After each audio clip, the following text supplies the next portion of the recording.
Selamat pagi semuanya, Ibu harap semua anak-anak Ibu dalam keadaan sehat-sehat ya. Hari ini kita adalah pertemuan pertama, kita mau belajar tentang benua dan samudra. Adapun tujuan pembelajaran kita hari ini, kamu nantinya akan mengetahui bagaimana proses terbentuknya benua dan samudra, nama-nama benua dan samudra, dan letak dari benua dan samudra itu.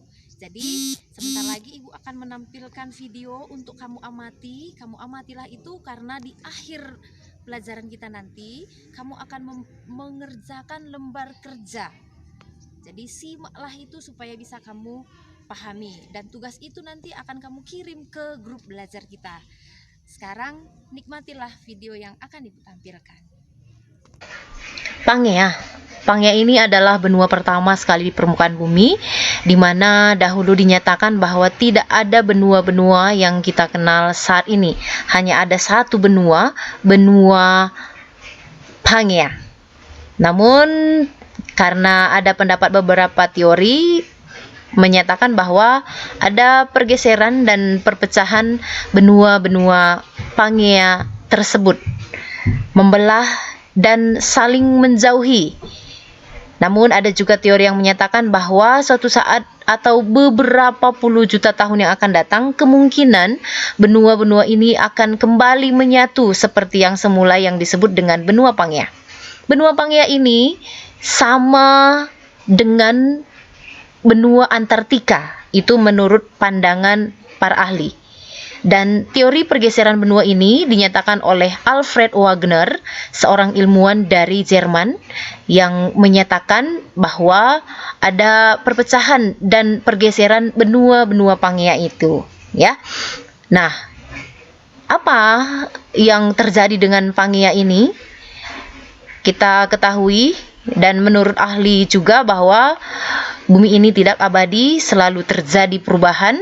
Sama juga dengan benua Pangea juga mengalami perpecahan. Ya, Alfred Wegener menyatakan bahwa ada 3 tahapan dalam pergeseran benua ini. Tahapan pertama di zaman Jurassik, di 170 juta tahun yang lalu, dinyatakan bahwa benua Pangea itu menjadi 2, Laurasia dan Gondwana. Laurasia di utara, kemudian Gondwananya berada di selatan. Jadi sudah terjadi perpecahan benua Pangea, benua Gondwana, dan benua Laurasia. Benua Gondwana ini merupakan Gondwana Land yang memiliki ciri yang besar yang membentuk Amerika Selatan, Afrika, India, Australia, dan Antartika. Itu pembelahan dari benua Gondwana. Sementara Laurasianya membentuk Amerika Utara, Eropa, dan Asia. Ada perpecahan yang baru antara Gondwana dan Laurasia. Itu di zaman Jurassik, ya. Kemudian di tahap yang berikutnya masuk di zaman Kapur. Zaman Kapur ini ketika 150 hingga 140 juta tahun yang lalu, Gondwana terpisah dengan daratan yang lebih kecil, membentuk Afrika, Amerika Selatan, India, Antartika, dan Australia. Itu di zaman Kapur, perpisahan dari benua Gondwana. Tahapan yang kedua yang dikemukakan oleh Alfred Wegener. Sementara di zaman ketiga, Kenozoikum, 60 hingga 55 juta tahun yang lalu, benua raksasa Laurasia pecah. Ini terbukti dengan adanya pergeseran Amerika dengan Greenland. Laurasia ini membentuk Asia, Eropa, Greenland, dan Amerika Utara. Nah, itu 3 tahapan yang dikemukakan oleh Alfred Wegener.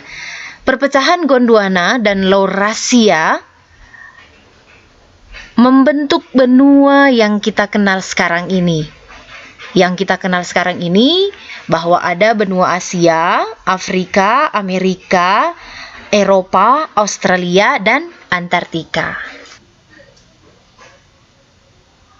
Samudra adalah lautan yang begitu luas yang memiliki masa air asin yang sambung menyambung itu. Samudra melingkupi 71% pada permukaan bumi. Terdapat 5 samudra di permukaan bumi, di antaranya Samudra Antartika, Samudra Arktik, Samudra Atlantik, Samudra Hindia, dan Samudra Pasifik. Dari keseluruhan luas permukaan bumi, terdapat 75% atau 2/3 bagiannya merupakan lautan. Hal tersebut menyebabkan bumi disebut planet biru. Apabila dikaji tentang proses terbentuknya samudra, juga dari terbentuknya lautan di bumi ini, maka hal tersebut akan berkaitan dengan adanya proses terbentuknya bumi. Bumi terjadi dari teori lempeng tektonik yang disebabkan sifat lapisan kerak bumi. Lapisan kerak bumi ini merupakan suatu lapisan bumi yang paling luar. Lapisan ini cenderung padat serta juga keras. Lapisan di bawahnya ialah lapisan astenosfer yang memiliki sifat kental dan liat. Lapisan yang lebih dalam dari lapisan bumi mempunyai suhu yang lebih tinggi apabila dibandingkan lapisan di atasnya. Suhu lapisan yang lebih panas tersebut berpindah ke lapisan yang lebih dingin, maka dari situ akan terjadi perpindahan lapisan panas dengan secara konveksi. Hal tersebut yang menyebabkan astenosfer bergerak seperti pergerakan air mendidih, sehingga lapisan kerak bumi di atasnya kemudian terpecah serta membentuk lempengan. Awalnya samudra atau juga lautan di bumi terbentuk dari kejadian sekitar 4,4 miliar tahun yang lalu. Pada saat itu, terjadi perubahan bentuk permukaan bumi akibat adanya letusan gunung berapi. Akibatnya, bumi itu tertutup oleh debu vulkanik. Nah, oleh debu vulkanik yang melapisi bumi itulah yang kemudian menghalangi cahaya yang akan masuk ke bumi. Akibat dari kejadian tersebut, uap air yang menumpuk di atmosfer kemudian terkondensasi hingga terjadi hujan. Karena berubahnya permukaan bumi, hujan mengisi cekungan di bumi sehingga dari situ terbentuklah lautan. Pada mulanya, air laut itu memiliki sifat sangat asam dengan suhu sekitar 100 derajat Celcius. Kondisi itu terjadi disebabkan keadaan bumi yang sangat panas serta juga atmosfer bumi yang diselimuti karbon dioksida atau CO2. Selain itu juga sering terjadi gelombang tsunami disebabkan jatuhnya asteroid ke bumi. Hal itu juga disertai dengan pasang surut air laut yang terlalu cepat terjadi disebabkan jarak bumi serta bulan yang terlalu dekat. Seiring dengan berjalan waktu, dengan secara perlahan-lahan, jumlah karbon dioksida yang di atmosfer bumi kemudian menyusut. Penyusutan tersebut terjadi disebabkan oleh karbon dioksida terlarut dalam air laut serta juga bereaksi dengan ion karbonat sehingga membentuk kalsium karbonat.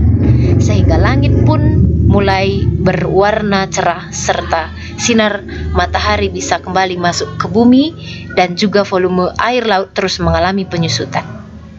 Bagian bumi yang awalnya itu terendam air kemudian mulai mengering. Pelapukan batu yang terjadi di permukaan bumi tersebut terjadi menerus serta membawa ke laut karena adanya air hujan. Hal itulah yang menyebabkan air laut menjadi asin. Nah, itulah materi kita untuk hari ini. Jadi sekarang kamu mengerjakan tugas yang ada di depan kamu ini. Bacalah petunjuknya itu ya. Kamu kerjakan dengan baik. Itulah materi kita untuk hari ini. Ibu harap kalian semua sudah memahaminya. Untuk pertemuan berikutnya, cobalah kamu mempersiapkan semua buku-buku yang berhubungan dengan benua Asia. Karena kita akan mempelajari khusus benua Asia. Sekian dan terima kasih. Tetap jaga kesehatan.